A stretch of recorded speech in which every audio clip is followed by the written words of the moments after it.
Hi, and welcome to the very first episode of Conversations with Cullighan. I'm your host, Cullighan Tanda.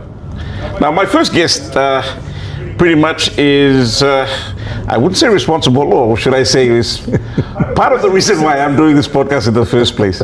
But this special episode, he himself coined the episode. It's called Ask No Trouble. So please, without further ado, let me welcome my first inaugural guest on Conversations with Cullighan, the Honorable Governor for East Sepik Province, Allan Bird, who joins me today.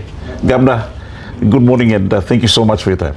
Look, thank you, Cullighan, and I couldn't help smiling there. Ask no trouble. I mean, I guess we got to get to the bottom of it. So I think there's a lot of people out there that are wondering, like, what's happened to you, and where do we go with the next stage of Cullighan Tanda. So I'm pretty excited to be your first guest on Conversations with Cullighan.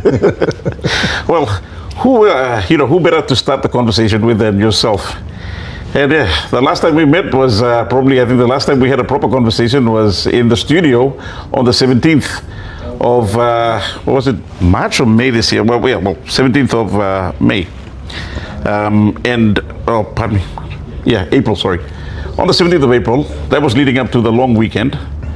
And here's the thing that many people want to, people have been kind of asking me to come out and talk about the experience, but I've kind of maintained my silence through all of it, just trying to see how the best way forward from this experience has been. And let me just thank everyone who's been supporting me through this particular journey that I've gone through since the time.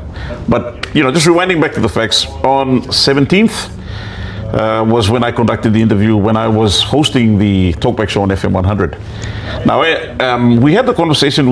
I invited you in that week. We were supposed to do it on Monday, but we couldn't do it because of the VONC that was happening on Tuesday. Yes. And then fast forward to the Thursday that week, we confirmed in the evening that you were going to be available. And the same night, I contacted my producers and let them know via WhatsApp that you were coming in the next day. Now, while you came in that morning, my CEO at that time, Mr. Bill Wartobo, he met us at the car park at the bottom. Yes. And took us up to the boardroom. That little conference room. The little conference room. Yeah. So he saw you at that time. We had a discussion, talked about, what happened, and specifically our discussion at the time was basically on why the VONC was unsuccessul. And secondly, the other part I was trying to ask you about was, like, if the coalition, the opposition had actually been successful with the VONC, like, what were the alternative policies? That was the point of discussion that we were going to have. Now, the thing is that when I invited you in, I had already notified my producer in the evening. And time to say, kind of ad something. Talkback is something that's always on the go in this case. So the reason that I was terminated, they said I hadn't given prior notice to my CEO for that matter. It started off with a 3-week suspension, and then, of course, when I did come back after 3 weeks without pay, mind you, I got terminated. Now, we were talking to him, my CEO, Mr. Wartobo, prior to us going on air.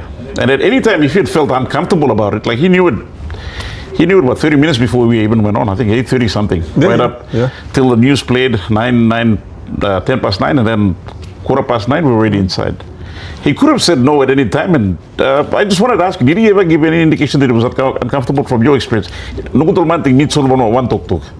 I mean, he was happy. We were laughing, we were cracking jokes, and that wasn't the first time. I'd been on previous shows where you invited me and I'd come along and he would actually come and meet me. In fact, I don't know if it's normal, but every time I've been there for a show on Talkback, I've always met with the CEO if he was there. And I remember even before, there was a lady in charge, and I forget her name, really nice lady. Caroline. Yeah, Caroline. Caroline. So I would meet her as well. So I figured that was the normal, usual process of doing things in terms of those interviews. So I didn't see anything unusual or anything that would indicate that he was unhappy, and so from my perspective, I assumed everything was okay. And also, like, every time I've been on that particular show, even with Roger Haofa back in the day, and then Douglas, Dimagi, and then yourself, we've always had very open conversations. So that particular show was no different to any of the others we'd had before. And yeah, so I was very surprised, to be honest. Well, we went and did the show, got off the show, and then it was the long weekend. It started on Thursday was the last day of the week that time. It was the Easter weekend. I go for the long weekend. I come back on Tuesday because Monday was the Easter Monday, and Tuesday I come back. I'm on the show, and I get called into his office. This is just, I think, 11:15 around that time. He calls me in, and he gets up and he says, they're not happy with your interview last week. I said, who? And he said, this is a message from the top. And I said, who? Telecom? KCHL? Who's not happy with us? Because FM 100, we report to Kumul Telecom, or should I say, well, Telecom, and Telecom obviously is part of KCHL. So I asked, who's happy? And he said, the guys at the top. Now, not at one time did he specify who exactly it was. Even to this day, like, I honestly have no idea who those people were at the top or who the top was. So he said, it's either going to be you or me. One of us is going to walk. And I told him outright there, and I said, Chief, this is censorship. You can't be doing that to a program like ours. And, I said, well, we'll just have to wait and see.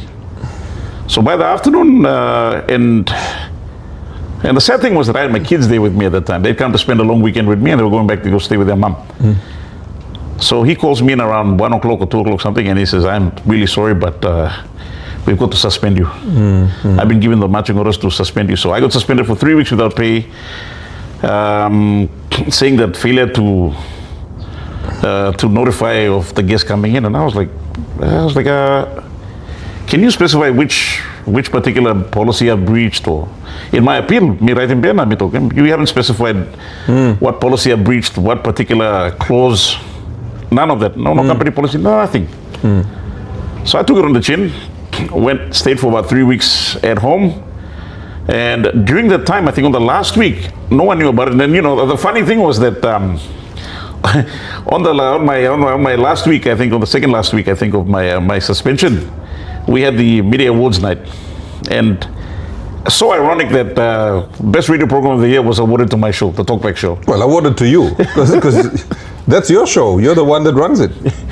And I wasn't even invited to go and sit at the table or to actually participate in the show. So I was like in absentee, and they went and accepted on my behalf. And I'm just, well, it's a collective thing. Myself, my producers, we've all gone through that. But it just showed a stark irony to the situation right there. I got suspended for doing an interview on what the show's all about, having open, frank conversations with facts. Yep.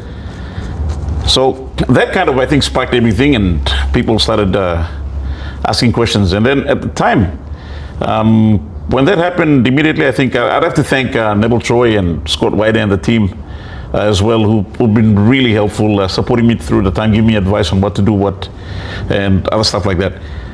So at that time, when I did give my appeal, and when it became public knowledge that I'd been suspended, Telecom gets up and does a so-called independent investigation. Now, I don't know, the audit team actually did that, so I don't know if you can call it independent if it's coming from employees from Telecom calling me in. Okay, that week, prior to the interview that I went and sat with, I think on Wednesday, that Saturday, I think you posted and you said, you're going to see me. You posted, I said, I'm going to meet with Cullighan. So I came across, we met, had coffee, and you were asking me, what's the situation? And when I went there, one of the questions they asked me and we had a coffee, we had a chat that I met with you, and I explained what my situation was. And then when I came for the meeting, they asked me, did you meet with Governor Bird? And I was like, yeah, I met him on the weekend. That was part of the interview questions.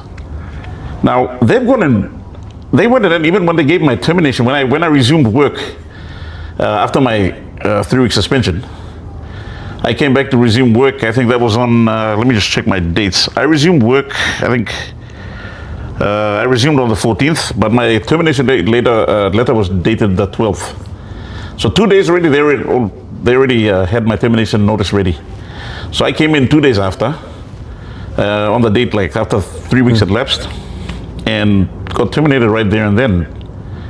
And they just said, I breached my conditions of my suspension. That was one of the grounds they gave, and failure to, the same grounds. They said, we've concluded. It was a very ambiguous termination letter. They said, findings of the investigation have concluded that, they said the findings were conclusive, and you also breached your conditions of your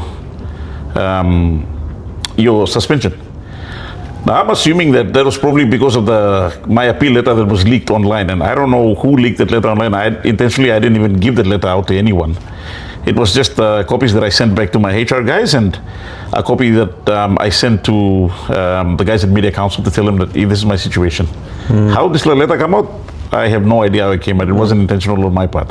I was actually quite shocked to see the letter actually out in this case. So, again, this was very ambiguous terms, didn't quite specify anything. Now, lo and behold, a week later, they go and they take out this whole paid advertisement saying that I breached this, I secretly met with you. And I was like, I'm a secret. There's no secret meeting. Because, the entire public at the time was like, hey, Governor, are you going to talk to them, Cullighan, and look, find out what, and the whole public was behind you.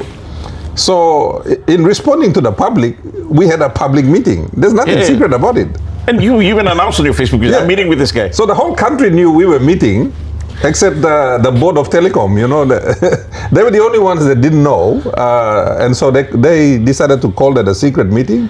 They called it a secret meeting. So when I saw they were saying, okay, he breached this, he breached that, I was like, the paid advertisement was actually a bit more detailed than my termination and my suspension, which is so ambiguous and very vague.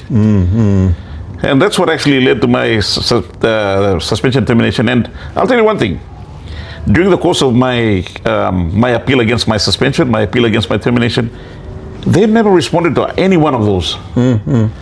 Now, I've been just at home contemplating what to do or whatnot. I mean, the legal actions, there's big implications in terms of seeking legal redress. But I've kind of weighed things out, and I've decided not to pursue any legal redress or any legal action in this case, because I've realized that if I do take it before the court, then I can talk about the issue like what we're having this conversation about now. So milusim wrong I thank them for the opportunity that they've given me to actually find a footing in this industry, and allow me to meet the likes of yourself and other esteemed Papua New Guineans in the career that I've chosen. But in this case, this is just, I just thought we'd clear the air on just the first part about it. So, on that note. No, it's good that we are out with this, but I just wanted to, one of the things that this reminds me of is that, in Nazi Germany, when that country was moving towards fascism under Hitler, they began to control the media and all of the people in government agencies, just like you're seeing in telecom and all of these guys. They started to collude to push Germany towards an authoritarian government and towards, fascism. And we all, those who know history. And the funny thing is, the international agencies that rate countries for their acceptance of democracy, they've already, Papua New Guinea is not classified as a democratic country anymore. Serious? It's a country that's moving towards authoritarianism. Wow. So we're no longer classified as a democratic country. So the international agencies, and I think, Peter O'Neill wrote an article on that, and the former Prime Minister, and he's quite right. So what we're seeing with this particular government is that they're moving more and more towards countries like Nazi Germany used to operate in the past, more authoritarian governments like dictatorships like North Korea, like Russia. That's where we're moving. So it begins with the censorship of media, because as you know, in democratic countries, The media is supposed to be the fourth or the fifth. Fourth state. It's the fourth state. Yeah. The media is intended to keep governments honest in democratic countries. So the fact that this government, and to some extent the previous government also was doing it, but this government is taking it to a new level. They're really trying to control and keep a lead on media. It demonstrates that we're not interested in this, the fourth state, the media, being part of our democratic process. So I think what's happened to you, I think in the past there was Scott Wyder and a few others who were terminated from MTV, I think I remember. Yes, yes. So, that was the beginning. And this is the scary thing. And this is why I think all Papua New Guineans should be afraid and they should be worried because, countries don't just suddenly become authoritarian. Yes, in some places you get military coups and that kind of thing that pushes it straight there. But in a lot of places it's more subtle. Also working easy. You know the story of putting the frog in the cold water and putting the pot on the fire and then just bringing it to the boil. The water is getting hot, the frog is cooking, but the frog doesn't realize it's cooking. And pretty soon it's going to be a feast for somebody. Well, Papua New Guinea is like that. We're like that frog that's being put in the water and the heat has been raised slowly. So we're cooking. But outside agencies have already rated us. They're rating us. We already tick all of the boxes for a failed country. So we're sort of heading in that failed country direction. And so not only that, we're beginning to tick all the boxes of an authoritarian fascist government. That's where we're going. But in this case, this government is using Christianity as the tool to drive us towards this authoritarian government. And that's I think scary. And most Papua New Guineans I think are oblivious. You may not look somewhere or something here work come up, but it's happening. You look at the police force, they're paralyzed half the time. You look at the Ombudsman Commission, they're totally paralyzed, practically ineffective. You look at like ICAC, look at the problems with ICAC. Auditor General is just a shadow of what it used to be at independence, So all of those agencies that were developed with teeth in 1975, they are now toothless. Their teeth have been removed. Their fingernails have been removed.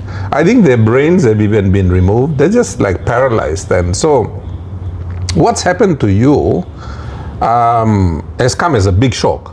But I think it's an indication that all of those people that are behind this authoritarian government, they are now becoming more and more emboldened. They all seem strong now. Yeah. So it starts with you. Tomorrow it could be somebody else.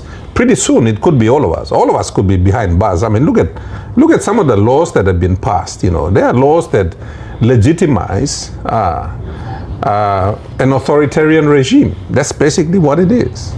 So, we were both surprised because there was nothing unusual about that particular interview compared to the hundreds of other interviews that we've done. And one kind does on. But these people have found a way to fault it because what's been happening is that Ogara man we now stop inside this little government agencies here. I'm all boy-blo boss. They are all boy-blo boss. They all bow down to the boss. They all serve the boss. They no longer serve the country. They serve the boss. You look at him. And that's the danger.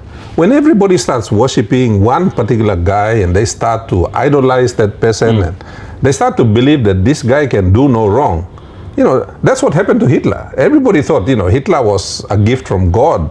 Look at what Hitler did, He ended up starting a war that killed so many people, and we're forgetting because it's 80 years later. But it's no surprise because around the world we are seeing the rise of fascist governments, and I believe Papua New Guinea also has a fascist government, which is why it's moving towards authoritarianism. True to mass, and especially when it comes to, like you mentioned, especially when it comes to those senior, those particular people. You said as a boy blong. In my case, the thing that was like I found really irritating was when my CEO gave me my termination. He said these words. He said, "I'm sorry, but it was either you or me." I was like, "Wow, okay." So that's the sad thing. That's the sad situation we live in right now, where job security, providing for your family, whatnot. We've got to a point where No, it's not just you. Look at all the government contractors. Emol Boyblo government kisim contract, yeah? We had what? Fletcher Morobe. You know, yes. An iconic company. Fletcher Morobe, you know Boyblo Wambla man. They were nobody's boy. They were just an independent company. They've been building Papua New Guinea since before 1975, you think, all just walk, blow, come. But because they were not, all no Boyblo government, they never got any contracts. All the Chinese contractors that are operating in PNG now, all Boyblo government. All the other private contractors that are picking up Connect PNG contracts or one kind or Narpla contract, all Boyblo government as all. Companies that are getting like medical contracts, medicine supplies, education book supplies, all Boyblo government as all. You look in, that's a fascist government. But it's happening. So all start finish, all get a contractor, all Boyblo government. Next thing you know, people like you and I, we all become victims of government now. You look in. There's no independence. Nobody is neutral anymore. You are either siding with the government, supporting the government, giving money to the government to maintain the government, or you like start independent or one yuksim bagrab now. That's basically what's happening. True, Thomas. Now, when it comes to when it comes to like moving on from where we are right now. Now, very, very recently, you've just taken on a new role as the new party leader for the People's Reform Party in this case. Now, James Donald stepped down, giving you the mantle as the leader of the party itself. For many Papua New Guineans who might be wondering, how long was this? How long have you been? When were you first approached to take the helm, or even to join People's Reform Party? Because you remember when we were having conversations, people kept bringing in saying, "Governor, you need to start in party. We are going to contribute now. At least every fortnight we'll send you $100 or whatnot." People are some skin ball pen binisa. They're tired. Well, I think when I left National Alliance 2 years ago now, and I became an independent, a lot of parties were talking to me and saying, "Come take this party, come do this, let's do this, let's do that." And me it was like thinking blow me and fix minis or me by penis na lusin. Because work blow me and Sepik. That's my job. I don't have the only work I do at the national level is with the Gender Equity and Women's Empowerment Committee, where I'm deputy chair, which is to do with sorcery-related violence, violence against women, empowering women. So that's something that's been close to my heart. So that's the work me got, national work. The other national work I had was with the elections committee. So one time there's a special committee law elections, I finished the job, you think, Emma. So on national level, Allan bed no got work. My only job is to be in parliament and to raise issues, na kind of thing. But I am not responsible for police. I am not responsible for power. I am not responsible for the economy. I'm not responsible for anything at the national level. You think, Emma? So work blomilo place, I'm start lo finish now. The biggest job I wanted to do, because you say me start lo place now, me looking most people lo Sepik. The thing that we lack, me blame no short lo kai. Me blame no, but the thing me play short long money. Our people were short of cash. So I really wanted to solve that problem. On top of, things like education, health, infrastructure, on top of all of those, there was an additional thing, and that was cash. So me like fix it this la. And I knew that when I started, it would be fixed. Obviously now that problem is fixed. So to me, I thought, no had more work blow me. I mean, start na mingi one. I mean, what am I going to hang around for? I'm a practical person. I'm a very pragmatic person. So I was thinking of finishing now going. Because I'm good at building industries, I helped build the vanilla industry. I'm now helping build the cocoa industry. I mean, before what we did, cocoa was always here. No admansa bisi lo planim cacao. Now, Western Province planim cacao, Gulf Province planim cacao, Central Province planim cacao, Miran Bay planim. You know, they had some cocoa, but they didn't have industries. Everybody's planting now. Highlands provinces are planting cocoa. You think, ma? So, you know, even I'm reading, Manus people are now interested in planting cocoa. So, the cocoa board guys came to me and said, look, thank you, Governor. Suppose you have not been making this last. Suppose Sepik not been making, the rest of the country wouldn't be interested. So, you know, I'm really pleased at what we've done. And it's affecting other people. So, it's something very positive. That's why time old man come asking me a political party. I'm like, what am I going to do with a political party? I mean, it has no real purpose for me. Yeah. You know, someone like me want them strong ting na. Me strong lo good governance na. Me strong in police force na. Strong in mogada agencies lo accountability. Me like strong in. I've complained many times about the Auditor General's office. I want them to come to ECP. Me complain plenty time lo ombudsman. Me complain plenty time lo police na. Ogada this lo oversight mechanisms here. No got man interested lo fix him all. You look him. So I think plenty of member of parliament too also say, Alan bed them no good la man. You think him.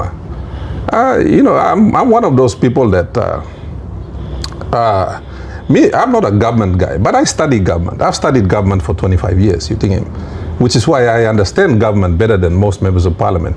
I didn't go to school for it, but I read about it. You know, I try to understand the relationship between say government and business, and you know the distinction between the two. So I've been reading on government for 25 years. You think, you know now. So me looking was a work blow me look government and penis. Level blow me and penis. I can't do anymore, you know. So I really wanted to go. So Plenty Line he approached me na Trango James, Honorable James Donald.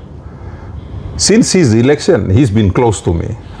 Because I'm find out the same me ex-oc Teddy, you think me work lo hapna, me big plan lo hapna. So you say you can't blame me Papua New Guinea. You find out the same one man am come to place blow you go pass what them here. So James Donald has always been close to me, and you know, when Maso came along, and I mean there were other political parties that approached me, even all party blomiblayet lo Sepik na Momase na, you know, a few other parties, and you know respectfully mean na call him name blol. I mean look, they were good parties, nothing wrong with them, but Bel Blomi, you know, excited lo working on this la work. You know, I became leader of National Alliance for about 3 months, and you know, I dug into the background and the financial records of the National Alliance, and it wasn't a very nice thing to, and I'm not going to go into the details, but there were issues there. So I thought, oh my God, you know, I don't want to pick up a political party na bagat kind all heavy blow na baggage blow na kind problem na. You know, so for me, like plan blow me 10 years politics, finish, go back to private sector. That was my plan. So me no been putting plan it in the land. But then as, you know, especially Trangol Sepik, I'm one of them, you know. Me go lo place na, me go me round looking online anta blo dragi kia, online blo me yet lo wiwek, online lo sem all one half wasara, abunti, online lo engoram. Time me go na looking more planty all karain alto, please, no can lose me bla. You start one more term. So, and then of course there was the calls from around Papua New Guinea too. And you know, the only real way that someone like me can make a difference is if I'm in charge. I don't want to be in charge, because Sepik too, when I was put in charge, plani man pilim pene. Me hard plamane, you know. And a lot of Sepiks know that. They know that I'm a hard guy. I'm not here to please anyone. I'm here to fix something. Now if you're gonna fix something, now you need to replace the engine. Hey, come out the engine na trome na put in nubla engine, you think ma. Them kind head me got there. So in Sepik, like the public servants, man, the Sepik public servants, they fought me for 5 years. Plan the blow to pass him talk lo Rosimilo election, you think, because I was just too hard. But then time will looking all same or something start current kege, or the public servants will start law. The ones that didn't like me, they became my greatest defenders. You know, the ombudsman, when I was nominated for Prime Minister last year, ombudsman sali wambla team goran lo investigating me lo wiwek ya. All public servants like Paitimol, ombudsman line, yeah. So I got a phone call from the provincial administrator. He said, Governor, you make a really problem. Me, the one problem. So no, all public servants like Paitimol, ombudsman line. Me, hey, no can Paitimol. Me, also them. All come investigating you. I said, look, whatever they want, give it to them. No one blaman, fight one blamana. Just don't do it. So. Me smile because I thought, hey, I'm all public servants are Birua Lumia. They are now defending me. You think, So I'm like that. I'm like that. You know, if I'm convinced that there's a certain way to do something, Mimba make him. You think, and nothing will stop me. Mimba make him. But you know, in order to do the things I've done in Sepik, I needed the permission of the Sepik people.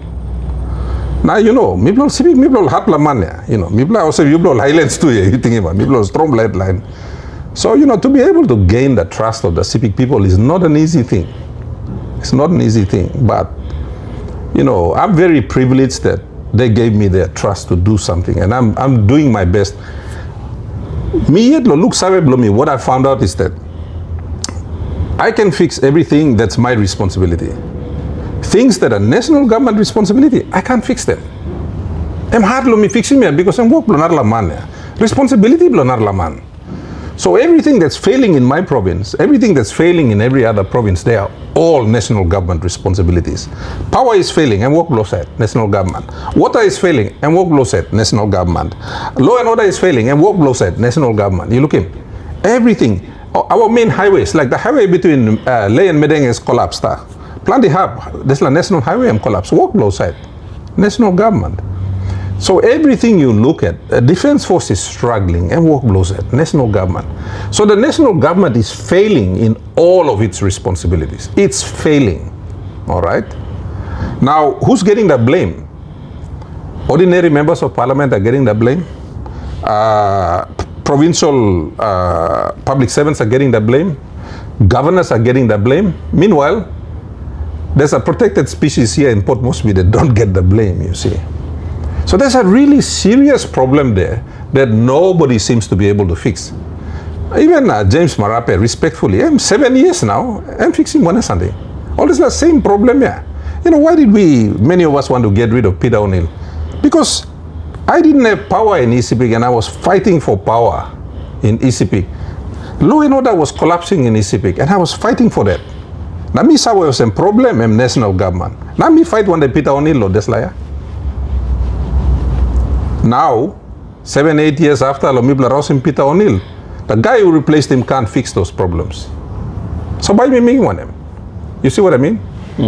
So anyway, coming back to the political party situation. So time over a month start talk, okay, look, give it a go, take over a party. So Miss Kelly, there were 5 really good parties that approached me. No Lasani wrong, lol. And like me sit down and Miss Kelly. Now me man look a long way. I don't just look at today and tomorrow. So James Donald and his team, they asked me about 6 months ago. Now James M come na talk. Bigla. How's money I'm stab ya? Come na sim na yumirani. All that la good la brata too, trangoli can talk. But I needed like a framework. Out of all of these ones, which one do I choose? The first thing I wanted to do was I wanted it to be a clean party. And in fact, 4 of those parties that came and asked me, 5 of them, they were all new. Clean records, no issues with them. So they all passed my first criteria. My second criteria was that I didn't want a Momase party. Because me blow Momase. Now suppose me see Momase party, all papuni but I am all yet, I'll make him laugh. So that eliminated a number of those parties because they were from Momase. So, and then that the other one I wanted was I wanted a party with young members of parliament. Some old member of parliament will come inside, thinking blong good plan, all no bagravieta. You know, so you, in a sense you start one time one blah, a clean sheet of paper, you know, and so for me. And then the other part was, I'm about reform. Everything I want to do is reform, you know. So the only party that had that, and it had it in their name, was People's Reform Party. They had it in their name. And so that's why in the end, this party fitted me. It was a good fit for me. And the other thing also that I wanted was, I'm definitely like, okay, all people will Sepik talk na, Bamiron lo 2027. But that's the absolute last time. No one is going to convince me to run in 2032. And me balapun man pinise. What am I going to be wasting my time in politics for? You have to be realistic. You need to get out and not die in the seat, you think, I mean, I respect, look, Grand Chief Sir Michael Somare, Sir Julius Chen, one of a kind. You know, they were, but I cannot compare myself to those two incredible men, you know, like all staff law category blow liata, all papaya, people all pangal paiwood or pipia now, you think, you cannot compare yourself to those two gentlemen. And I don't even pretend to. And I know that, you know, for me, I have to come in, do a job, finish the job, now go. Give him space, Hon.Allan. But, you know, that's the way I operate. This is the way I've been trained. You know, I'm trained by BHP to be a mining executive. That's my training. My training is you ready, Hon.Allan, okay, maniac simples, you go. That's my training. And so I'm just sticking to what I know. So with People's Reform Party, you've got two smart, young members of parliament already there. Both of them are humble also, strong plaman. I mean, these two are in opposition. I'm not pretna. I'm not pretty one plaman na stalo opposition. Opposition also talk, you stalo hell. Because government by cutting funding blow you, you know, people hate you, you know, they dislike you because you are in opposition. Nobody wants to be in opposition. Plenty member also prete, all kalab ron lo government because over the keke stalar. But look at James Donald and you look at Hewabi Maso, 2 plus Tromlaman, 2 plus Taplo. James Donald has been in opposition since he first got elected. He's never been in government. So those were the attractive qualities they had. Because me sabe also, if PRP goes to the elections, the chances of us getting enough seats to form government are very slim. So most likely we'll come in with maybe 12, 15 seats, if we're lucky. Now one day there's like a number, I'm hardly Mr. government, I'm by go back to opposition, I think. So the chances of this party going back to opposition is very, very high. It's like 90%, 95% chance we'll be back in opposition after 2027. So I wondered that. That's why People's Reform Party all fit me. Because these guys are not afraid to be in opposition. I like that. I like the little guy where I'm not pretty one man, I'm back here up tight in fighter, hitting him. And you know, People's Reform Party is like that, you know, it's got a bunch of fighters in there, and I like that attitude. So after all of that, People's Reform Party stuff. And when I do move out, I'm succession planning, I'm stopping this. There are young leaders there who awesome, all by, you know, they'll be able to pick up a few things from me. They've got their own characters there now. But they'll be able to pick it up and carry it on. And that's what I want. I want an institution that's going to continue to go after I leave.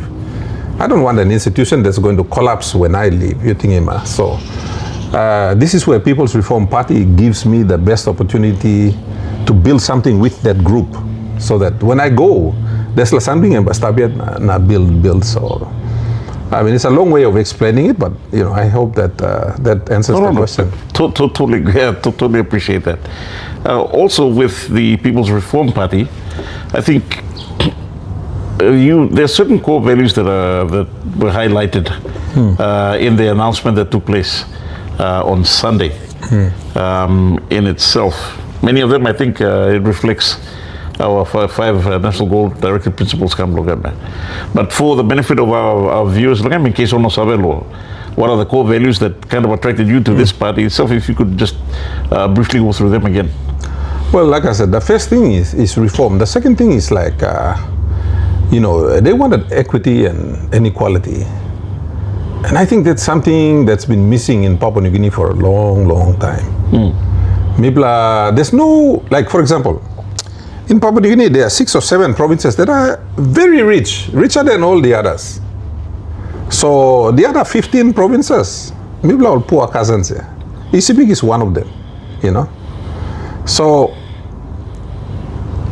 one of the core values that, for me, that's really attractive about the People's Reform Party is, and it comes from Western Province. It comes from one of the rich provinces. And this time you can look at like, there are two landowner groups that you never have problems with. The owners of Oktedi and the owners of Lehir. Have you realized that? True. They're very good people. Western Province people, online blow share him something. They don't fight over things there. So I'm not surprised that a party from the Western Province recognizes that the national wealth needs to be shared equally. You look at him. I'm not surprised because I'm passing Gloria. This is online the Western Province here. They're very nice, peaceful people. All no line blow greedy or I'm start blow culture blow. So to me, that was the most attractive thing out of all of the policies. A lot of the policies are, and you can go on the website and read them. They've done a great work. The brilliant thing is the party themselves sat down and came up with the party policies. When I agreed to join them, we brought in a couple of experts with PhDs to review the policies and fine-tune them. So one of the reasons why Mibla making Mosemen, because we wanted educated Papua New Guineans, when they come and read the policies, all by looking Mosem, M Saveman write him. Mm-hmm. But the basis for it actually came from the party members themselves, the original party members. So all we've done is sort of enhance them, put him out. So a lot of the party policies might seem, what's the word, generic. Ogaraman got same kind of party policy. But the difference with, I think, the People's Reform Party is that there's that genuineness to actually do it. Like, for example, if we ran the country, the very first thing we would do is we would try to make it, there's a second national goal and a directive principle, we would try to make it universal across Papua New Guinea. Actually implement it. Totok nadilo mouse, write him tasolo paper, walk him. And for me, that fits with my own ideas of empowering provinces and moving towards a block grant model. Mm-hmm. To me, if you want to solve Papua New Guinea's problems, you've got to fix the economy and you've got to fix the financial problems. The way to do that is through a block grant model. Like, if you use a block grant model, you would stop borrowing money tomorrow. PNG would not have to borrow money anymore. Stop him, Mogada. At the moment, we have a political patronage financial system where Prime Minister Sinda Natogoge give him money at 300 million kina rot, give him money at 247 million kina rot, give him money at 280 million kina, so I'm by kissing this la money, na buy him this la buildings, la mospi. Like, this is the way the country is being run. It's run at the whims of the Prime Minister. Prime Minister Basida na to give money at this la, give money at this la, give money at this la. It's not systematic. The country is run based on feelings of the man. And that's been my experience when, like the first government I was part of was the Marape government. And I sat in there. I took some proposals to that government that could have transformed this country. Prime Minister James Marape had me do a whole presentation late one night law. How much for cabinet all ministers na, how much for all governors na. Ogada man, yes, fighty na. We never did anything about it, you see. So I know that this government is not committed to anything long term. It's just committed to staying in power. And that's one of the reasons I left. I'm here because I want to do things. I want to achieve outcomes, you think, Emma. I don't want to come and waste my time, you meet to talk story, na grease, drink coffee, na wanem. We want to solve real problems and I don't see them doing it, you see. But PRP, People's Reform Party, we want to reform everything, from every single agency, structure namelo national, subnational government. We want to reform them all. And we don't want to take 8 years to do it. We want to do it in the first 12 months. Put him over the reform you're going to, and then Larry Mem Walker. As I said yesterday, we want to lay down the train tracks. Put him track here.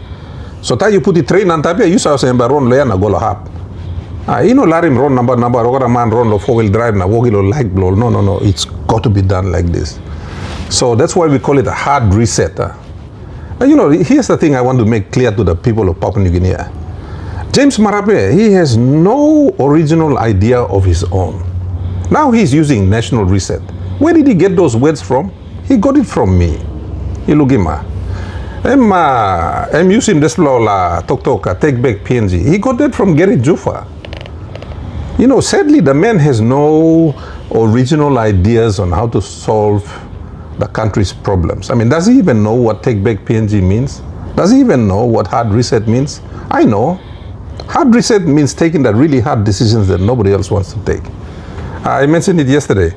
It's about taking the bitter medicine, you think, Emma. So this is why the People's Reform Party, you know, these guys understand, this team of great leaders, they understand the hard things that we need to do, and they want to take that road. I want to take that road. The question now is, you know, do the people of Papua New Guinea want to take that road? Or do we want to continue with lolly sugar and see where that takes us? Because lolly sugar over the last 15, 20 years hasn't taken us far. True. You talk about the hard reset that's PRP mentioned yesterday as well. Now, when you talk about hard reset, and especially with reform being one of the key word here in your party, if you were to put some reforms in place, what would be, say for instance, the immediate reforms that the country currently needs right now from your perspective as the party leader? Well, I've got something written down, so I might just go through and read it so that you know that nothing. You know, these are things that we've thought about, things that we've done. Like, yes. Okay. The first thing, and this is a long one, Emir, so if you don't mind, Bami reading sampler blow. To me, the very first thing we need to do, pillar number one, is governance and institutional reform. Like, this is the most critical pillar. The biggest hindrance to the growth of the country is in its governance. Governance is a problem. Look at you. You are a victim of governance. You look at him. So, this is the thing that needs to be fixed. So anti-corruption and total transparency. We mentioned that yesterday. That needs to be paramount. We need to empower those independent institutions here. And meet talk here. Ombudsman Commission, Auditor General, sir, ICAC, you think him. So make sure they have the guaranteed funding and the operational independence. Look in police. Police got one plus special committee where committee but decide also you prosecute, you may investigate in the Slaman. No one investigate in the Slaman. That's not being independent. That's being subject to someone's control. You think we got to fix all of that. ICAC should be free to investigate anybody. Remember? Sam Coyne was in charge of Task Force Sweep. Why did they dismantle it? Because they did their job too well, so dismantle him. You look at him. We can't have that. Next one, transparent public finance. Me to talk law. So now, like with the People's Reform Party, we want to go online. Put him over Sunday place Cullighan or man by looking operation blah. I want to do the same thing with government finance. You know, when I first started publishing the budget of Sepik provincial government, hey, you got a man argue one day me or public service no, you cannot publish that. I'm like, why not? Although private information, me to no. This is public money. We got to do the same thing at the national level. Put you got a Sunday place Cullighan, you know IT law them. And private money blue you, na Mary blue you. No got there. Put in place Cullighan. That's what we got to do, because when you put in place Cullighan, all man by understand why usad man og sim this la contract and this la contract ya put your got a place Cullighan. You've got to be above reproach, you think, Emma. Right now. Okay, man suspect all the government and corrupt and they're right because there's absolutely no transparency. Okay? So we need something like the provincial government budget, national government, contracts, expenditure, put in place clear. Laremo, the Papua New Guinea looking. So we need something like an open PNG portal. That's what we mean by a hard reset. Put in place clear, no man look, you like it on him. Man sa still ta solely I like him nameless you look him. Number one, whistleblower protection. We got to make sure that the man only got this, only come na blowing whistle here. All no not kissy heavy. Look at you. You know, you're being nailed for nothing. We need strong whistleblower protection. So we need to enforce robust legislation that protects citizens and officials who report corruption. Look him. Next one comes back to block granting. We've got to decentralize service delivery through a block grant model. Again, this is about solving. You can look at most. Ogra Sandy Mr. Total 1, 2 years is all about the financial management. We've got to fix that. So we've got to fix that block granting model here. We need it. It's no longer about, oh, you mean need more, you mean don't need more. No. We are already at the point where you absolutely, totally need it, because without it, the country will fail. It's failing now. Nothing is stopping us from failing. We are failing. We are on the road to total failure. Decentralizations and service delivery through a block grant model will fix that. And I've written it down. So, remember, Mr. Debate lo Parliament and Mr. Totok, yeah? We got to, and with that block grant model, we got to clarify the roles. You look at now also Connect PNG. Which one is Connect PNG? All go working on hand road lo district lo one member also Connect PNG. All go working on hand road lo house lo one member also Connect PNG. Every single thing is Connect PNG. Hang on a minute. What is Connect PNG? Define it.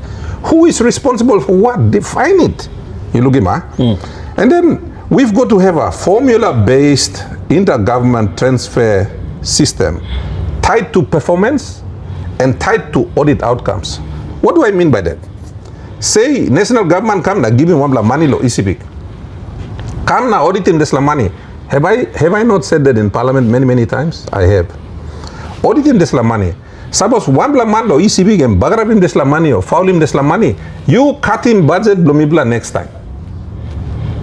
You have to shift to performance-based budgeting. Now we only have an expenditure-based budgeting. You spend the money, me give you money. You spend the money, me give you money. Nobody measures performance. Every other country on earth is measuring performance. Mibla nogat. Prime Minister comes sana, emia 10 million blue, you go na walking walk. Emia 5 million blue, you go na walking walk. No man sa check. This is what I mean by hard reset. These are the things that we need to build. So, national inspections of local entities. There is zero. Me governor 8 years now, yeah. No got one blood time, one blood national department, auditor general, who said he come down and work him audit lo ECP ko, audit him one blood district or one blood LLG lo ECP, zero. Never been done. Now I'm no ECP that's all Ogara province. So how are you going to get performance? Okay, after that, employee is start. Law and order, 1.3. This is like our absolute, you know, me got problem law and order law is big. New Ireland he got problem. Manus he got problem. East New Britain, West New Britain. Don't even mention the Highlands. Next level problem landa. Don't even mention Port Moresby. Next level problem. Hard reset. We need 20,000 police officers tomorrow. We've got to figure out how to pay for it and how to get those men, and we've got to get them in there. If you need one policeman sanablo or a corner one the gun or two policeman sanablo, make sure that our citizens are safe. Then why are we not doing it? So no can play na talk. You look him all put him inside the budget. All talk. Oh, me plug him 400 million kinalo police. Time me question him police minister. Em no kisim money. Paper lo budget all put him lo em kisim no god. You see what I mean? These are serious governance problems. I could go on and on. You know, pillar number 2 is about macroeconomic stabilization and fiscal discipline. So we've got to restore confidence in the management of the economy. That's my pillar number 2. So I've got all these pillars. No good me back go. Now I'm back take him whole one in my butt. You can see from just the first 2 things I've mentioned. These are the things that are critical that we've got to fix. And that's what I mean by a hard reset. You go inside your first budget you work in. You think, first budget. You cannot wait and dream and, you know, talk about rich black Christian nation. How do you get to a rich black Christian nation? Spell out the steps. Mibla writing penis na stuff, yeah? Now me to talk lo sambla blong em, yeah? You think, So Babi Lucy Lab, let's not go too deep because I've got about 10 pages here that I've written up, you know. Now, in regards to those reforms itself, I think the smartest thing that I noticed, and I think it's a step in the right direction, particularly for people out there who might be interested about the core values of the People's Reform Party is that now you're typical of the digital aspect of things, and there is a digital platform where members of the public like yourselves, you can actually log on and see what's happening in that part. And I think transparency is one of the key things that you mentioned when you announced the platform. But for the benefit of our audience, if you could just explain what the purpose of the online platform is. All right. What we've tried to do is say, put him the stuff we want to do in the country, a microscopic view of that, people put him inside the party. All right. Things like, suppose, and we're still sorting it out, let me apologize to the public. I think something like 50,000 people tried to join yesterday. Damn. And the system crashed. You think people are not expecting this last, so I want to apologize. We've got people working on it now, trying to fix it up. The other thing is that we have cyber security on the system, so plenty line apply, there's la cyber security by checking out bona fides blow past them before law. So it's slowing things down. So we've got about 15, 20,000 people, or maybe up to, I haven't checked lately. They are just waiting for the system to accept them in. So it's, if I can ask people to just slow down, I mean, look, we don't have to do it all at once. We've got the next 12 months for people to join them. And then, of course, the payment options too. We still have to sort out how that works. So, all man like Sally money, please, you will wait past them. Wait, now you Mr. Tim good. So, me like him some time you put him 100 kina blue, you come inside, yeah, or 10 kina blue, you come inside. Mibla account lem good so. You by looking na by belisios and more. Mibla no height kissing money blue na team na wogi something. Mibla wogi place Cullighan you can look him. So, but then further on, like inside, one of the big issues is going to be like candidate selection. Ogara man now like I'm na run one them People's Reform Party, yeah. All right. I mean part of National Alliance na me looking more even me looking how Pangu Party working. The party leader and some of his group, senior line, all by sit-down, all by selecting candidate. You look him.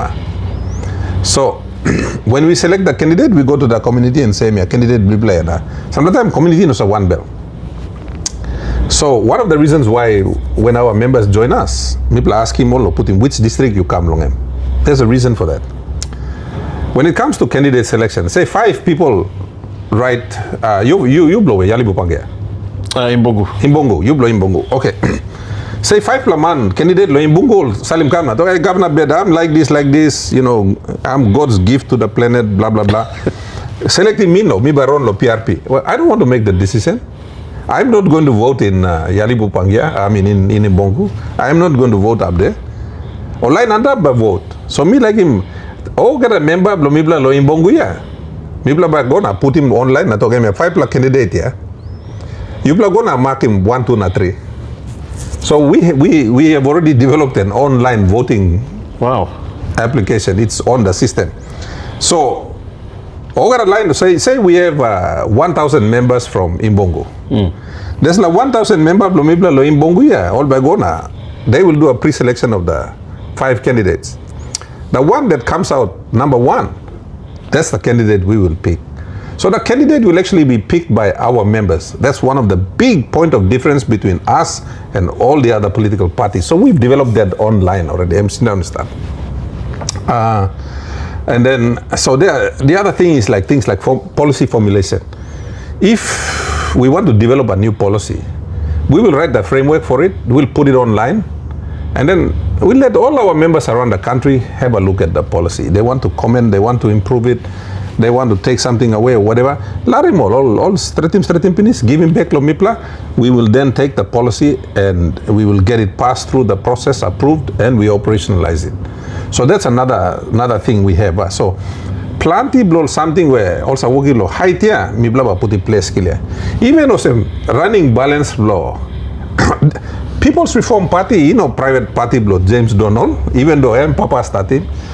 Private something blow me. It's an organization that we're building for the people of Papua New Guinea. So when you join, you have a say in how it operates. Everything, money, me bla collect amas money. Me like mo how you gonna click na looking by looking bank account na talk 500 kina stabia or 1 million stabia. You will see it as a member.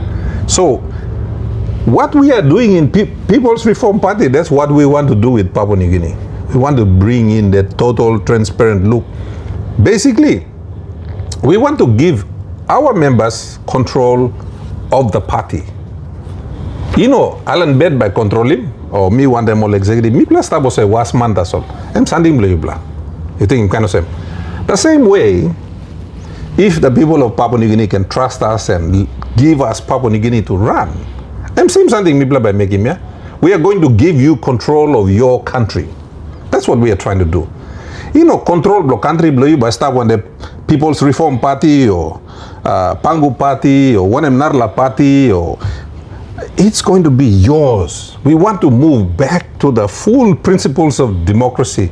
Time old founding fathers Blumipla only adopting Papua New Guinea law 1975. This law principles all been got law this time yeah.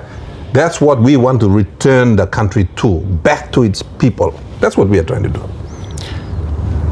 This sentiment, I think, plenty of time we've been told one time over the years, but more specifically, I think last year, towards the end of last year and this year, I keep making that point.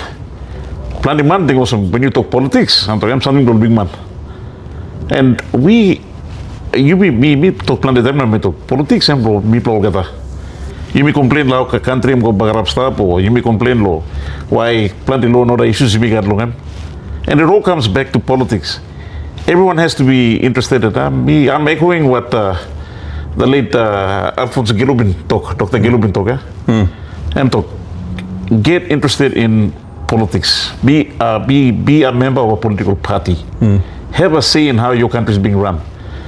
Don't just turn up at the polling station, polling booth every 5 years. You need Lokana. You need to take advantage of. You need to take hold of your future. You do that through the power of a political party. Be part of a political party because he said, political parties are one of the greatest institutions that we have that can direct the course of the country. Well, what you have just said now, we have taken it in the People's Reform Party to a new level. You can be sitting in Manus, you can be sitting in Namatanai, you can be sitting in Imbongo, and you can go online and have full access. Because you like me black Hamantabna, Lugimilo, Imbongo, and Bahadia. No, don't like me black. So rather than me black fly around wasting money, you know, the internet is an absolutely brilliant technology. Because to me, democracy works when there is transparency, when there is ownership, when there is participation. Lukima. The internet, and this is another thing. I want Starlink here. I want me like him old man Merilo, Meriva, or old man inside law, Wamamin, long telephoning, or one more. Okay, that is a lily boost place here. I want them to have access. So whether it's this political party or whether it's the government, I want them to have access. Opim duan or man meri lookim. You sabe, all tumana blow you time also cutting pig lo place. Also hide lo boost na cutting pig or also cutting place killer lo hap sing sing. You place a cutting pig lo we. You place a cutting lo hap lo sing sing yeah. So that one man karim leg lo piggy go, em karim bun backside lo piggy go. You me over sana blue na you looking mana karim go kam yeah. Well, to me, our ancestors practiced the concept of transparency and good government. So, man sinan na lulug no one bell. Time you me kisim this la concept of Westminster government, they come inside. You me hide him, now you me cut him pig inside the bedroom. That's the problem. But if you open up that process, now one man lo bus, em can sit down, na em just kiss him phone or one em na, you know. I have cousins who didn't even go to grade 1 and they can operate a mobile phone better than me. Seriously. Wow. That's how smart Papua New Guineans are. You know? I've been to remote parts of Sepik. Now all boost man yeah, all no go to school yeah, all operating smartphone na. Also watching Milo. One YouTube yeah. And they're getting educated. This internet, these smartphones are tools that we are not fully, we are just using them to, you know, so look at rugby league or playing this la also to Pacific or Port Moresby Racing or whatever that is, or finding girlfriend, boyfriend, or we are not really fully utilizing the technology that's available. Yep. So in the People's Reform Party, we want to take the acceptance and the use of technology to a new level. People are calling all these meetings and we all have to fly to Moresby or fly somewhere else to have a meeting. And we are doing it in Sepik too. Sepik is a huge province and, you have to move people here and there. I don't know why we cannot have technology there. So, provincial administrator was sit down and calling meeting. Okara man sit down local district all to just sit down and look at the camera or conference room and they have a meeting. Without having to get in the car, spend 300 kina to buy fuel to go over there, pay for a hotel room to sleep there, get travel allowance. So, for one person to travel, it costs you, 1,500 kina. For one person. Whereas you can do all of this online, and what's the cost? Nothing. Just the cost of internet you think, man. So this is where we want to modernize Papua New Guinea. That's what People's Reform Party wants to do. And we want to transform. You look in Manifesto Blomipla I'm talking. We want to reform, perform, transform. So we want to leapfrog the problem. Yeah, plenty problem is that, but you may leapfrog him, you may transform him. That's what we want to do. And so we are going to embrace technology. Like, if other parties say they want to do it, well, other parties have been in charge for the last 15 years. Did they embrace it? They didn't. Mipla by walking, because for me, personally, Alan Beda, James Donald, Maso Hewabi, Secretary Blomibla, Ismail Tamutai, Mipla, like in people or place, must connect. They must connect, not just to People's Reform Party, but to their country, to their government, all must own him and something blow on. And we want to give them that. And I believe, without a shadow of doubt, technology will give them that. This la technology. Now will phone meet la put him na you walk him this la interview you. This will give them access. And the cost is going to be almost nothing. People are money to walk in this law or something. See what I mean? True. Well, Gab, I know you're quite a very busy man, and I won't keep you much longer on our program, our inaugural program again, Conversations with Cullighan. Like I mentioned already, this episode, it's called Ask for Trouble, how everything started off. But Governor, for yourself, I'd like you to just to end our conversation here. What's the message? I mean, the message not just about People's Reform Party, but what can you say to Papua New Guineans who are interested or who want to see change, who want to see us move ahead, progress? It was sad enough that I think it was the beginning of this year we had our Chief Justice mentioned that the country has regressed. In any case, it was quite sad to hear it from our Chief Justice, but this is someone who's had a very lengthy history in our legal service. I was surprised that in his young heydays, he was actually up in Southern Highlands and knew many people, even my own family, my dad and everyone, while they were working with the provincial government back then. And to hear him say that, for me, it was, how should I say, it was unsettling to hear it from someone as senior as him. But from yourself, from your standpoint now as a party leader, but apart from that, just to your message to the everyday Papua New Guinean who are interested in the betterment of this country and for their future and their families as well, what would you say to them? Okay, two things. Number one, I'm ask you blogger or Papua New Guinean. Awesome. Story blow now, yeah, ask blow trouble. All right. Me personally, me making commitment law, Cullighan or same. Cullighan, I have been dealing with him for a long time. Mino sakam na give me one side coins or one something no that. It's been a totally professional, respectful relationship. But now I'm got heavy or same, yeah.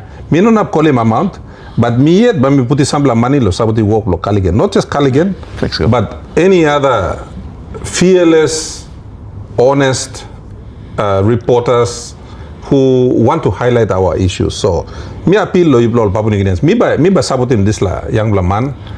Because me believe was him, he's very talented. Look, I am asking question yeah. Sometimes write it down, sometimes me just migi was him. Emi got talent lo des la work. Me like saboti talent lo him. Time him say invite me lo come lo show blow him. Me sa come because Cullighan am sing out, not because it's FM 100. Just like when Douglas was there, just like when late Roger Hawafa was there. I came because these are great men that you can talk to. So, young Cullighan, I'm developed lo desla work now. So me ba support him. For the first time, me no say give me one plus something. Me ba support him lo work. So me ask you all Papua New Guineans, you bla pili mo say me got Lily sing out lo bell blow pla support this man na. Put him one bla one toya na you me support him. Me ba give him blow me min na call amount because me bla Sepik. Me bla no announce lo public sandi blo say me ba me height na give him. And you bla Sepik ba understand. You bla nar bla like working announcement na sing point him ground na come give him. Sandi him bla but me ba working lo way blow me. That's the first thing I want to say. Second thing, coming back to what the Chief Justice has said, I think Chief Justice Emi Biplaman Thomas. Now, I think, you know, I'm kind man where I'm holding inside lo bell blame long time. Because he is not supposed to talk about things like that. And I think there are many judges who don't talk about, na plenty old big man too. Also holding him inside lo bell blow la. He go, nem abrusim mark now. Talk out. But I think, talk out lo one plus something where you me over the Papua New Guinea and you me look sabe pinisa. You me look sabe na you me no sa talk. You know, the other day I called out this National Repentance Day thing. Nobody has ever called it out. Okay, the man sa passing mouse na you me make him. And then I was so pleased that, you know, a lot of people criticized me. You know, they said I wasn't a Christian, or this or something. Christian is not about what you do in public, you think him. It's about when something you feel it bell blow you, respect namelo you na God na you make it something. But anyway, that's another, I'm not gonna go down there, but I was so happy that time he making noise. Head blow Lutheran Church and me come out and support him. Talk where me too been making long him. So I think that's the thing with Papua New Guineans. Me plus a respect him all member, na respect him prime minister, na respect yes abrusi mark na something wrong. You mean so to talk. You mean a passing mouse. Come back lo culture lo you mean lo respect. You saw you can peel him pen na stop na man kalo place by quick time through you play cleaning place killing pig or something. But you plus struggle lo school fee na or something But lo respect as well you me killing pig you think him. Now you mean not to talk lo problem. You may order kay pig na. All man come you may amma symbol no go pinis na EVM stop yet. That's a PNG culture. We are now a modern country in the modern world. Yes, you got good culture blow you stop. But what the Chief Justice mentioned, I mean no personal problem blow Chief Justice. And problem blow country mention him. You look him. And that's the thing. We've got to separate things that are personal from things that have to do with common problems that we all are facing. There's something economy, jobs, the power structures between the national and the provincial government. Those are not Allan Bed's private problems. And problem blow country. You look him. Now inside lo head blow you mean need lo separate him. Problem blow country. Now personal problem blow you me. We got to be able to separate those two. You mean no can same, you mean no can poret lo talk lo heavy blow country. You know, every time I come out in public, you know, when I call out the Honorable James Marape, you know, James Marape is a nice man. But look at all the things he is doing. You know, he's not helping any of us. You look at him. So I'm not talking about James Marape as an individual. I'm separating that. I'm talking about the things where he is failing to do. Okay? Now, he should be able to see that. Me supposed to, hey, me time old man criticizing me. Quick time through me sa straight him yet. Because oh yeah, me wrong yeah, straight him. That's the way I operate. And I'm expecting, you know, plenty time, all by toko. Allan Bed no a good la passing blame. Why? Because me sa talk straight na you sa Philippine lo bun blow you na you talk me no good la man. You know, I'll tell you something about my Sepik people. When I got elected in, I think it was August 8th, 2017, first time. Oh, Sepik line up office. There was a huge pile of papers as big as this. Request blow money. All come now talk. Me like him money. You know what I said to them? I said, sorry, me no come no kiss him money. No talk, hey, passing blue you know some papa somare. Now me talking about looking pace blow me look some papa somare or no that. Papa I am different man, me different man. I will make you work for your money, me talking about. Now me starting this la coco program come yeah. My people are working for their money because I was very hard on them at the start. Now, look at me, story, I'm stopping me, yeah. And this is what and I didn't do that. Suppose me not been working for some law. Suppose me to start finding money and me start giving law. Sepiks would not be working hard right now. You look at me. And that's the same thing I'm saying to Papua New Guinea. You might not like me because I am saying the things the way they should be said.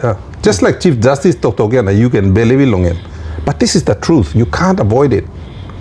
My issue is, it's got to be fixed. And it's got to be fixed and done right. Planti Papa Mama now, you saw some piggy blue, I'm not gonna walk. I can graduate the university current degree camera site, I'm still not gonna walk. How do we solve that? Do we solve that by being nice to one another? Na yumigo lotu, na beten, na sing sing, na karay. Does that solve the problem? If it does solve the problem, okay, yumigo go holding pass na yumi cry, na beten, na problem by solve. If that is not the solution, then we have to find the solution and do it. That's basically what I'm saying. You don't have to like me to solve your problem. You just need to know that I am recognizing your problem. And I am saying to you, I have a solution. Me and my team of leaders, we have a solution on how to fix it. You don't have to like me as a person. You just have to look at the solutions that we are offering and ask yourself, are these the solutions that are going to make life better for my child, my children, my relatives, all the relatives, singing me all the time, the money, all the fortnight, yeah? Or is it not good for us? That's the question you got to ask yourself. You don't have to ask yourself whether I make you feel good. If I made you feel good, I'd be selling you ice cream. I'm not an ice cream salesman. I'm a guy that wants to fix things. My team of leaders, including people like Krenga Kua, Dr. Lino, Brian Kramer, and all these guys that we hang around together, these leaders, we are here to fix things. We're not here to make you feel good by giving you ice cream. Because time block ice cream and pinisia. You may all got a heavy. Someone needs to, they always say, take the bull by the horns. Well, sometimes when you take the bull by the horns, you have to slaughter the bull, you know? And someone has to do that. We can't all be nice people and come na. You may give me sugar loli na, you feel sweet stuff na. Situation blue bagarat. So that's my final word to Papua New Guineans.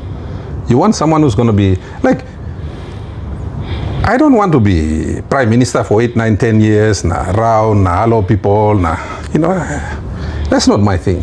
You know, you ask him all Sepik. No one time, Allan bed go na cut him ribbon, na walking one bla opening. Me say to him all sheep bla opening na use him. But we can cut him ribbon lo on him. All Sepik but talk to you. That's the way I operate. I'm not here to go doing ribbon cutting. If not cut him, cut him. That's the way I operate. I just want to see the result. The road to the result, that's not important to me. As long as we get to the result, I'm happy. So, I'm still unbelievable. Thank you, my brother. I'll continue to support you. You want to do another show, I'll be here.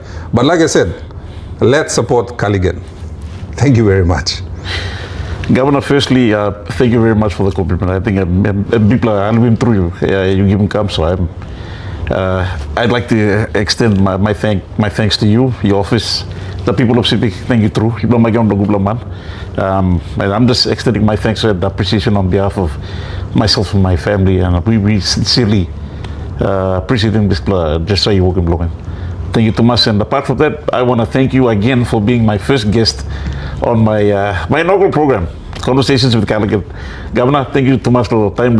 I wish you nothing but the best with the PRP and of course the people of Sepik as well, and the road ahead. It's going to be a very challenging one, and so far from what you've said, I think the response has gone out, and I think it's been a positive feedback with the launch that commenced on Sunday. But Governor, thank you too much for the time, please. It's been a pleasure, my brother. Thank you, Strat. Thank you.